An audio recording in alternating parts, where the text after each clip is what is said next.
Hello friends, एके Mishra classes पर आप सभी का स्वागत करता हूं। आरआरबी एनटीपीसी में फर्स्ट शिफ्ट में पूछे गए क्वेश्चन डिस्कशन करते हैं। यहां पर देखिए एक्स्ट्रा फैक्ट भी डिस्कशन करेंगे जो आरआरबी एनटीपीसी में पूछे गए क्वेश्चन हैं। यहां पर देखिए फर्स्ट क्वेश्चन क्या पूछा गया था, हैदराबाद निम्नलिखित में से किस नदी के किनारे स्थित है। तो यहाँ पर देखिए कौन सा सही हो जाएगा, नर्मदा नदी, फिर चंबल, मूसी, गंगा। तो इसमें क्या हो जाएगा, ऑप्शन नंबर कौन सा सही हो जाएगा, ऑप्शन नंबर सी सही हो जाएगा, मूसी नदी हो जाएगा। यहाँ पर देखिए अगर चंबल की बात करते हैं तो चंबल किस नदी के किनारे स्थित है, कोटा शहर के किनारे चंबल नदी है। फिर यहाँ पर देखिए अगर बात करते हैं गंगा की बात करते हैं तो गंगा पटना के नदी के किनारे है। यहाँ पर देखिए अगर बात करते हैं हरिद्वार की तो हरिद्वार किस नदी के किनारे है, हरिद्वार किस नदी के किनारे है, ये गंगा नदी के किनारे है। अगर यहाँ पर देखिए अगर दिल्ली की बात करते हैं, दिल्ली की तो दिल्ली किस नदी के किनारे है, यमुना नदी के किनारे, यमुना नदी के किनारे, किस नदी के किनारे है, यमुना नदी के किनारे। अगर आगरा की बात करते हैं, आगरा की तो आगरा किस नदी के किनारे पड़ता है, ये आगरा पड़ता है यमुना नदी के किनारे, यमुना नदी, आगरा और दिल्ली यमुना नदी के किनारे पड़ता है। फिर अगर अहमदाबाद की बात करते हैं, गुजरात में अहमदाबाद पड़ता है, अहमदाबाद किस नदी के किनारे पड़ता है, तो अहमदाबाद किस नदी के किनारे पड़ता है, साबरमती नदी के किनारे पड़ता है। किस नदी के किनारे, साबरमती नदी के किनारे पड़ता है अहमदाबाद। फिर यहाँ पर देखिए अगर बात करते हैं अयोध्या की बात करते हैं, अयोध्या की अगर बात करते हैं तो अयोध्या किस नदी के किनारे पड़ता है, ये सरयू नदी के किनारे पड़ता है। किस नदी के किनारे पड़ता है, सरयू नदी के किनारे पड़ता है, सरयू नदी के किनारे पड़ता है। यहाँ पर देखिए अगर श्रीनगर की बात करते हैं, श्रीनगर की बात करते हैं तो किस नदी के किनारे पड़ता है, ये पड़ता है झेलम नदी के किनारे। किस नदी के किनारे पड़ता है, झेलम नदी के किनारे पड़ता है। अगर हम बात करते हैं यहाँ पर देखिए अगर बात करते हैं सूरत की बात करते हैं तो सूरत किस नदी के किनारे पड़ता है, ताप्ती नदी के किनारे पड़ता है। किस नदी के किनारे पड़ता है, ताप्ती नदी के किनारे पड़ता है। नेक्स्ट क्वेश्चन पर चलते हैं। नेक्स्ट क्वेश्चन क्या पूछा गया था, नेक्स्ट क्वेश्चन की बात करते हैं। नेक्स्ट क्वेश्चन पूछा गया था भारतीय नागरिकता प्राप्त करने की शर्तें निर्धारित करने के लिए सक्षम प्राधिकारी कौन है। तो यहाँ पर देखिए महान्यायवादी हो जाएगा, राज्य की विधानसभा, राष्ट्रपति, संसद। तो इसमें क्या हो जाएगा, ऑप्शन डी सही हो जाएगा, संसद हो जाएगा। यहाँ पर देखिए अगर संसद की बात करते हैं तो संसद किस आर्टिकल के अंतर्गत आता है, 79 के अंतर्गत आता है। यहाँ पर देखिए याद करिए, आर्टिकल याद करवाते हैं। देखिए यहाँ पर एक ट्रिक याद कर लीजिए, सरला। कौन सी है ट्रिक, सरला। यहाँ पर देखिए सरला से क्या हो जाएगा, संसद हो जाएगा, फिर राज्यसभा, फिर लोकसभा हो जाएगा।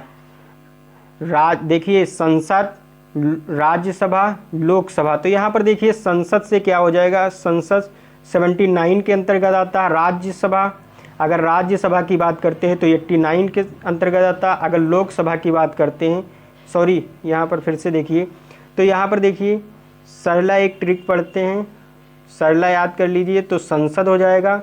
संसद किस आर्टिकल के अंतर्गत आता है, 79 के। राज्यसभा 80 के। अगर लोकसभा की बात करते हैं तो 81 आर्टिकल के अंतर्गत आता है। यहाँ पर देखिए संसद, राज्यसभा, लोकसभा, संसद, राज्यसभा, लोकसभा। यहाँ पर देखिए अगर महान्यायवादी की बात करते हैं, यहाँ पर देखिए महान्यायवादी, तो महान्यायवादी 76 आर्टिकल के अंतर्गत आता है। ये केंद्र सरकार का कानूनी अधिकारी होता है, केंद्र सरकार का कानूनी अधिकारी होता है। अगर राज्य की बात करते हैं तो 165 के अंतर्गत, 165 के अंतर्गत महाधिवक्ता आता है।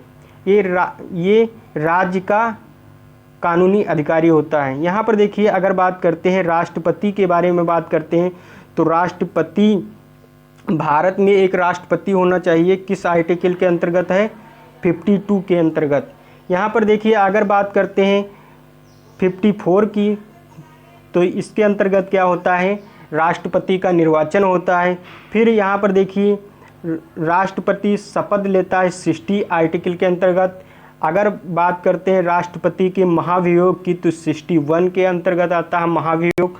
अगर बात करते हैं राष्ट्रपति के क्षमादान, किसी व्यक्ति को क्षमा कर सकता है, ये आर्टिकल 72 के अंतर्गत आता है। यहाँ पर देखिए अगर 74 की बात करते हैं तो 74 में क्या होता है, राष्ट्रपति के सहायता के लिए एक मंत्रिपरिषद होना अनिवार्य है। और फिर 75 में क्या बताया गया, उस मंत्रिपरिषद का हेड क्या होगा, प्रधानमंत्री होगा, 75 में बताया गया है। फिर यहाँ पर देखिए अगर बात करते हैं, फिर नेक्स्ट यहाँ पर चलते हैं, अगर बात करते हैं संयुक्त बैठक की बात करते हैं तो ये 108 आर्टिकल के अंतर्गत आता है। ये बुलाता कौन है, राष्ट्रपति बुलाता है। फिर यहाँ पर देखिए अगर हम बजट की बात करते हैं, ये धन विधेयक की बात करते हैं तो ये 110 आर्टिकल के अंतर्गत आता है धन विधेयक। अगर बात करते हैं हम 112 की तो इसमें बजट आता है, बजट। फिर अगर बात करते हैं किसकी बात करते हैं, आर्टिकल नंबर कायक की बात करते हैं, कायक राष्ट्रपति के द्वारा नियुक्त किया जाता है। ये किस आर्टिकल के अंतर्गत आता है, 148 के अंतर्गत आता है। प्यारे दोस्तों नेक्स्ट क्वेश्चन पर चलते हैं तो इसमें देखिए कौन सा हो जाएगा, संसद सही हो जाएगा। नेक्स्ट क्वेश्चन पर चलते हैं। नेक्स्ट क्वेश्चन क्या पूछा गया था, एक साल में कौन से 2 महीने में एक ही कैलेंडर होगा, अप्रैल जुलाई। तो यहाँ पर देखिए अक्टूबर दिसंबर हो जाएगा, अप्रैल नवंबर हो जाएगा, जून अक्टूबर हो जाएगा। तो ऑप्शन नंबर कौन सा सही हो जाएगा, ऑप्शन नंबर फर्स्ट सही हो जाएगा, अप्रैल और जुलाई हो जाएगा। फिर नेक्स्ट क्वेश्चन पर चलते हैं। नेक्स्ट क्वेश्चन क्या पूछा गया था, नेक्स्ट क्वेश्चन पूछा गया था निम्नलिखित में से किस खाद्य पदार्थ में प्रोटीन होता है। तो यहाँ पर देखिए क्या हो जाएगा, उपयुक्त सभी हो जाएगा। इसमें क्या हो जाएगा, उपयुक्त सभी हो जाएगा। फूल गोभी, अंडा और फिर काली सेम, ये सब क्या हैं, उपयुक्त सभी क्या हैं, प्रोटीन हैं। तो इसमें ऑप्शन नंबर डी सही हो जाएगा। फिर नेक्स्ट क्वेश्चन पर चलते हैं।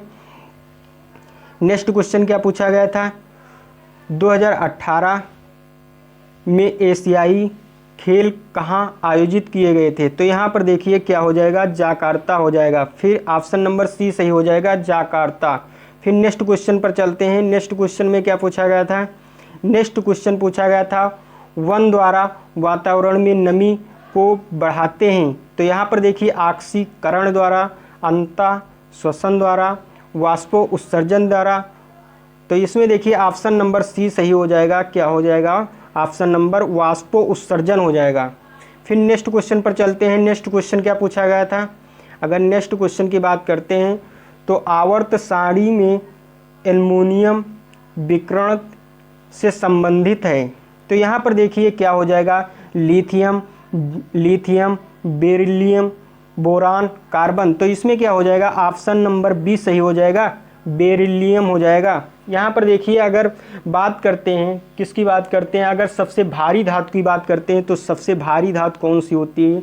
ये क्वेश्चन एनटीपीसी में पूछा गया था, आरआरबी एनटीपीसी में पूछा गया था, सबसे भारी धातु कौन सी होती है, बताइए कौन सी होती है सबसे भारी धातु। तो सबसे भारी धातु की अगर बात करते हैं तो कौन सी होती है, ओस्मियम होती है। यहाँ पर देखिए कौन सी हो जाएगी, ओस्मियम, ये सबसे भारी धातु होती है, ओस्मियम। अगर बात करते हैं हल्की धातु की तो हल्की धातु कौन सी होती है, लिथियम होती है। सबसे हल्की धातु कौन सी होती है, लिथियम होती है, सबसे हल्की धातु लिथियम होती है।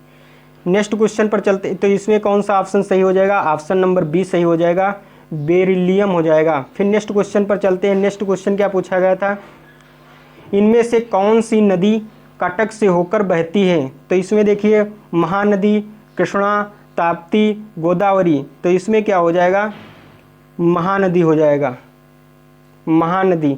महानदी पर कौन सा डैम बना है, हीराकुंड डैम बना है, सबसे बड़ा डैम बना है महानदी पर हीराकुंड डैम। कहाँ पर बना है? उड़ीसा में बना है। कहाँ पर बना है? उड़ीसा में बना है। नेक्स्ट क्वेश्चन पर चलते हैं। नेक्स्ट क्वेश्चन क्या पूछा गया था? अगर नेक्स्ट क्वेश्चन की बात करते हैं, निम्नलिखित में से कौन सा वृक्ष शंखधारी वृक्ष नहीं है? तो इसमें देखिए, तो इसमें क्या हो जाएगा? ऑप्शन नंबर कौन सा फर्स्ट ही सही हो जाएगा? बालू हो जाएगा। इसमें ऑप्शन नंबर फर्स्ट सही हो जाएगा। चीड़, फार, देवदार, ये सब क्या हैं? शंखधारी। ये फर्स्ट ऑप्शन सही हो जाएगा। कौन सा शंखधारी वृक्ष नहीं है? First option. फिर नेक्स्ट क्वेश्चन पर चलते हैं। नेक्स्ट क्वेश्चन क्या पूछा गया था? नेक्स्ट क्वेश्चन की अगर बात करते हैं, लैक्टोज युक्त डाइसैकेराइड है। यहाँ पर देखिए तो क्या हो जाएगा? अगर बात करते हैं यहाँ पर देखिए ग्लूकोज और फ्रक्टोज, ग्लूकोज और ग्लूकोज, ग्लूकोज और राइबोज। तो यहाँ पर देखिए ग्लूकोज और सुक्रोज। तो इसमें कौन सा ऑप्शन सही हो जाएगा? ऑप्शन नंबर बी सही हो जाएगा। ग्लूकोज और ग्लैक्टोज हो जाएगा। फिर नेक्स्ट क्वेश्चन पर चलते हैं। नेक्स्ट क्वेश्चन क्या पूछा गया था? निम्नलिखित में से कौन सा ना तो अम्ल है और ना ही क्षार है? तो इसमें क्या हो जाएगा? कौन सा ना तो अम्ल है और ना ही क्षार है? तो इसमें क्या हो जाएगा? ऑप्शन नंबर सी सही हो जाएगा, KCl हो जाएगा। यहाँ पर देखिए अगर बात करते हैं, यहाँ पर किसकी बात करते हैं? H2SO4 की बात करते हैं। तो ये क्या एक प्रकार का सल्फ्यूरिक अम्ल होता है। क्या होता है? सल्फ्यूरिक अम्ल होता है। अगर H2SO4 की बात करते हैं तो ये सल्फ्यूरिक अम्ल होता है जो बैटरी में भरा जाता है। अगर बात करते हैं किसकी? अगर बात करते हैं यहाँ पर याद कर लीजिए, बात करते हैं NaCl। NaCl ये क्या होता है? NaCl सोडियम क्लोराइड होता है। क्या होता है? Sodium chloride. ये खाने वाला नमक होता है, साधारण नमक खाने वाला होता है सोडियम क्लोराइड। अगर बात करते हैं यहाँ पर देखिए HCl की बात करते हैं तो HCl क्या होता है? HCl की बात करते हैं, ये होता है हाइड्रोजन क्लोराइड। क्या होता है? Hydrogen chloride. नेक्स्ट क्वेश्चन पर चलते हैं। तो इसमें ऑप्शन कौन सा सही हो जाएगा? ऑप्शन नंबर सी सही हो जाएगा। नेक्स्ट क्वेश्चन पर चलते हैं। नेक्स्ट क्वेश्चन क्या पूछा गया था?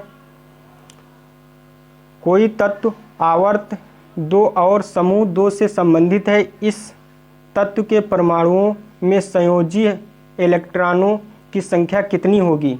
तो इसमें क्या हो जाएगा? ऑप्शन नंबर सी सही हो जाएगा, 2 हो जाएगा। नेक्स्ट क्वेश्चन पर चलते हैं। नेक्स्ट क्वेश्चन क्या पूछा गया था? स्थितियों में वाष्पो उत्सर्जन कम हो जाता है। तो यहाँ पर देखिए क्या हो जाएगा? उच्च तापमान पर, निम्न तापमान पर, उच्च आर्द्रता पर, प्रकाश की उच्च तीव्रता पर। तो इसमें देखिए क्या हो जाएगा? ऑप्शन नंबर सी सही हो जाएगा, उच्च आर्द्रता पर हो जाएगा। वाष्पो उत्सर्जन कब कम हो जाता है? उच्च आर्द्रता पर वाष्पो उत्सर्जन कम हो जाता है। नेक्स्ट क्वेश्चन पर चलते हैं। नेक्स्ट क्वेश्चन क्या पूछा गया था? जब सोडियम हाइड्रोक्साइड और हाइड्रोक्लोराइड अम्ल के साथ अभिक्रिया करता है तो निम्नलिखित में से क्या बनता है? तो इसमें देखिए कैल्शियम क्लोराइड हो जाएगा, सोडियम क्लोराइड हो जाएगा, हाइड्रोजन क्लोराइड हो जाएगा, सोडियम हाइड्रोक्साइड हो जाएगा। तो इसमें देखिए ऑप्शन नंबर कौन सा सही हो जाएगा? ऑप्शन नंबर बी सही हो जाएगा, सोडियम क्लोराइड हो जाएगा। नेक्स्ट क्वेश्चन पर चलते हैं। नेक्स्ट क्वेश्चन क्या पूछा गया था? अर्थशास्त्र में NDP का पूर्ण रूप क्या है? तो इसमें देखिए ये फुल फॉर्म पूछा गया है। किसका पूछा गया है? NDP का। तो क्या हो जाएगा? नेट डोमेस्टिक प्रोडक्ट हो जाएगा, नेट डोमेस्टिक प्रोडक्ट। फिर नेक्स्ट क्वेश्चन पर चलते हैं। नेक्स्ट क्वेश्चन क्या पूछा गया था? अगर नेक्स्ट क्वेश्चन की बात करते हैं, भारत और पाकिस्तान दोनों के सर्वोच्च नागरिक पुरस्कार प्राप्त करने वाले एकमात्र भारतीय कौन हैं? तो इसमें क्या हो जाएगा? आप इंदिरा गांधी, मोरारजी देसाई, चरण सिंह, YBP सिंह। तो इसमें क्या हो जाएगा? ऑप्शन नंबर बी सही हो जाएगा, मोरारजी देसाई हो जाएगा। ऑप्शन नंबर बी सही हो जाएगा। प्यारे दोस्तों, अगर वीडियो पसंद आता है तो चैनल को सब्सक्राइब करिए और वीडियो को लाइक करिए।